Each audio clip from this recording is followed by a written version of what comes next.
გამარჯობათ. დღეს ვისაუბროთ იმაზე, თუ რა უნდა ღირდეს ბიოპროდუქცია და რა უნდა იყოს მისი ფასი კონვენციურ სოფლის მეურნეობის პროდუქციასთან მიმართებაში. როგორც გადმომცეს, მე თვითონ ვერ ვიპოვე სამწუხაროდ Facebook-ზე იდო ვიდეო, სადაც იყო შემდეგი შინაარსი, რომ ვიღაც ბიოპროდუქტს ყიდდა 7 ლარად, მაშინ როდესაც ჩვეულებრივი პროდუქტი ლარიყერს, კიტრზე იყო ლაპარაკი, რომ 7 ლარად იყიდებოდა ბიოკიტრი და ვიდეოს ავტორი უბრალოდ აპროტესტებდა ასეთ მაღალ ფასს და ამბობდა, რომ არავითარ შემთხვევაში ამ ხელაფასი ბიოპროდუქციას არ უნდა ღირდეს, არ უნდა ჰქონდეს და თქვათ სიამოვნებით გადაიხდიდა თვითონ სადღაც 2 ლარს ბიოკიტრში. ეხლა რა კომენტარი უნდა გავაკეთო ამაზე? თემა საკმაოდ აქტუალურია, კაცმა რომ თქვას. და სხვათა შორის საინტერესოა ასეთი რამ, რომ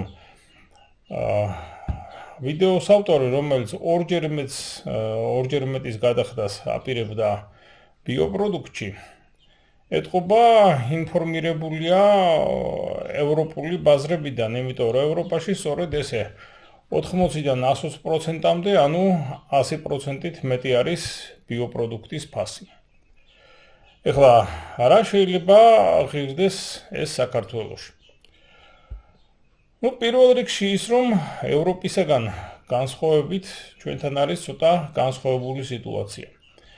სოფლის მეურნეობის ჩვეულებრივი პროდუქტი, რაც იყიდება ბაზრებში და მაღაზიებში, ჩემი აზრით არის სრულიად უვარგისი, იმიტომ რომ არანაირი ნორმები, პესტიციდების, ნიტრატების, ნიტრატებს კიდე არ აუშავს, კაცო. ლაპარაკი არის ქიმიურ მცენარეთა დაცვის საშუალებებზე. არაფრის ნორმირება არ ხდება იმისი დაცვა, რომ მოკრეფამდე 20 დღით ადრე იქნას მხოლოდ შეწამული მცენარე. ამას ვინ იცავს? არავინ. არც არავინ არ იცავს ასევე გამოყენების ნორმებს, რომ ზომაზე მეტი არ იქნეს გამოყენებული.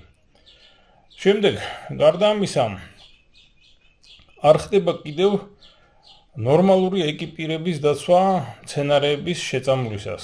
თქვათ იგივე ურაგანით იქნება თუ ნეონიკოტინოიდებით თუ რითიც არ უნდა შეწამლოთ ფართობი.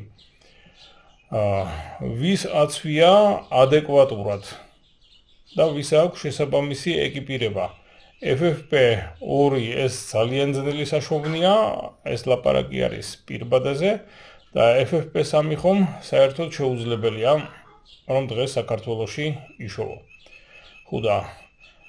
ასეთ შემთხვევაში ისიც რა, ევროპაში, თქვათ, კონვენციური სოფლის მეურნეობით მოყვანილი პროდუქცია არის ხარისხიანი და თქვათ კიტრი რომ ღირს ევრონახევარი.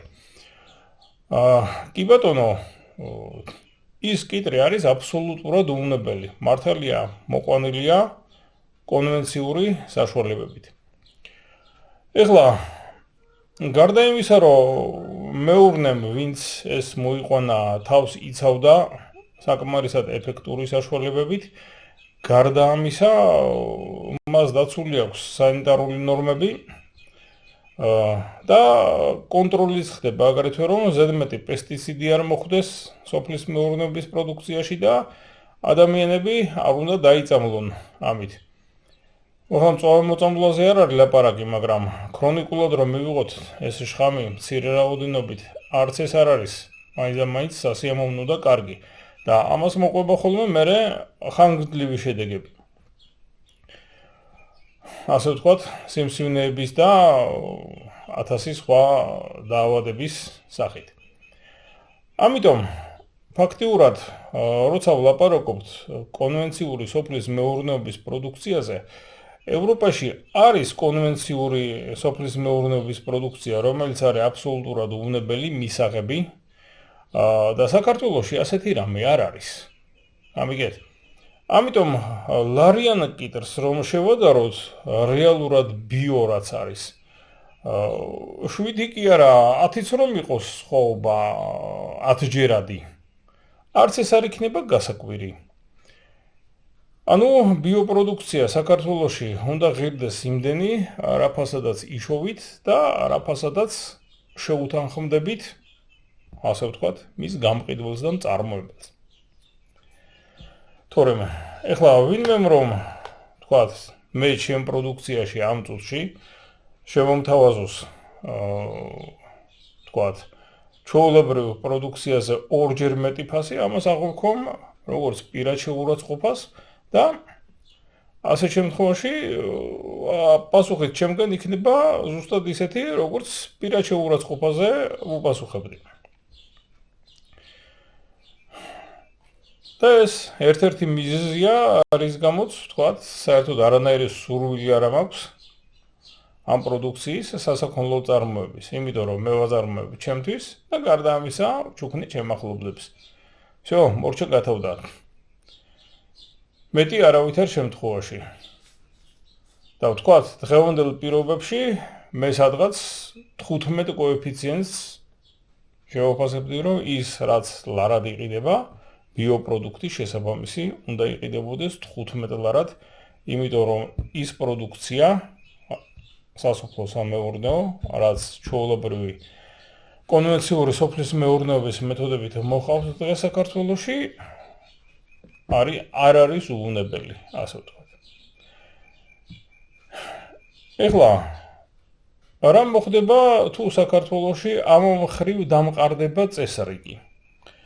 ანუ ვთქვათ, რაღაცნაირად მწარმოებლებიც ისწავლიან პირველ რიგში, ჯერ საკუთარი თავის მოფრთხილებას, შემდეგ ყიდველის მოფრთხილებას. გარდა ამისა, გაჩნდება შესაბამისი კონტროლი, მარტო კონტროლი ვიმეორებ, ვერაფერს ვერ იზამს, აღებმიცემობის გარდა არაფერი არ მოხდება. ამიტომაც ამოწუთას რომ კონტროლი დავაწესოთ და პესტიციდები საზღვროთ პომიდორში და გარდა ამისა კიდე ზრდის სტიმულატორები.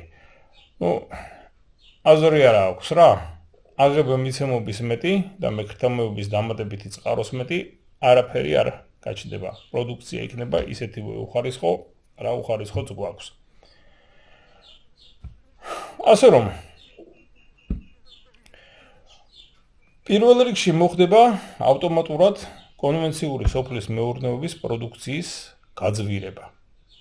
ეს არის 2x2 4. ანუ ის რაც ღირს ლარი ეღირება სადღაც 3 ლარნახევარი 4. და მხოლოდ ამის შემდეგ ბიოპროდუქტი უკვე ეღირება იმ გაძვირებულზე 2ჯერ მეტი. ეს უკვე სრულიად შესაფერისი თანაფარდობაა რეალური სოფლის მეურნეობის პროდუქციასა და ბიოპროდუქციას შორის. ეხლა შეიძლება ვინმე ვიკითხოს, რომ რა საჭიროა ბიოპროდუქცია, თუ კი, ვთქვათ, კონვენციური სოფლის მეურნეობით მოყვანილი პროდუქცია ზუვნებელი იქნება. არა ბატონებო, მაინც საჭიროა. ჯერ ერთი ვერ შეედრება გემოთი, ეს ერთი ბიოპროდუქცია. ჩვეულებრივი მეთოდებით მოყვანილი პროდუქცია. და მეორეც აქ არ არსებობს შორეული საფრთხეები. ვიმეორებ, კონვენციურ სოფლის მეურნეობაში შხამქიმიკატების ნორმირებულად და ზუსტად ზედმიწევნით ზუსტად გამოყენება ეს ასე ვთქვათ, მწვავე მოწამვლების და შედარებით ხანმოკლე ეფექტების, ჯანმრთელობაზე ხანმოკლე ეფექტების ასე ვთქვათ, ნულამდე დაყვანას, პრაქტიკულად ნულამდე დაყვანას ნამდვილად გამოიწვევს, მაგრამ რაც შეეხება იმას, რომ როგორ იქნება ხანგრძლივი ეფექტი, ეს არავინ არ იცის და ბიოპროდუქციაზე კი ეს ყველაფერი ცნობილია. ძირითადად შეფარდება, ანუ ის რომ ჩვეულებრივი პროდუქციის ფასი 2ჯერ მრავლდება ევროპაში და ისე მიიღება ბიოპროდუქციისა, ეს გამოყენებულია, ეს უბრალოდ არის გამოწვეული შრომის დანახარჯების გამო. ბიოპროდუქციის მოყვანის ავტომატიზაცია ჯერჯერობით არ ხერხდება. მულჩირება ელემენტარულად საკმაოდ შრომატევადი გახლავთ. კი ბატონო, მართალია ბაროვა და თოხნა მე მაგალითად არ ვეწევი, ასე ვთქვათ. საერთოდ არ ბარავ, no-till, ასეთნაირ ბიომეურნეობას ვეწევი, მაგრამ ეს არ ნიშნავს იმას, რომ ცოტა ფიზიკური მუშაობა მიწევს. ცოტა ფიზიკური მუშაობა აქ ნამდვილად არ არის. თუმცა ისეთი რამ როგორიც ახლა ბაროა და 1 კვადრატულ მეტრზე სოფლიო რეკორდის დამყარება, ასე ვთქვათ, სიმძიმეების აწევაში, ეს რა თქმა უნდა უკვე აღარ არის საჭირო, მაგრამ მაინც ვიმეორებ. ბიომეურნეობა ჯერჯერობით არსებული ტექნოლოგიების პირობებში არის საკმაოდ შრომატევადი. ერთი და მოითხოვს გაცილებით უფრო მეტ ცოდნას ეს ორი.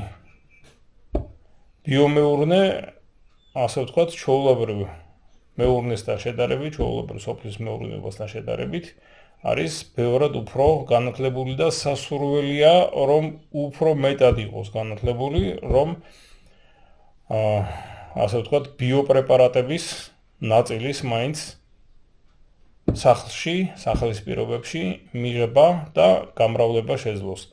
წინააღმდეგ შემთხვევაში ბიოპროდუქციის, ასე ვთქვათ, ფასის შემცირება ეს არის სრულად გამორიცხული. დღეისათვის სულ ეს იყო. ნახვამდის, კარგად ბრძანდებოდეთ.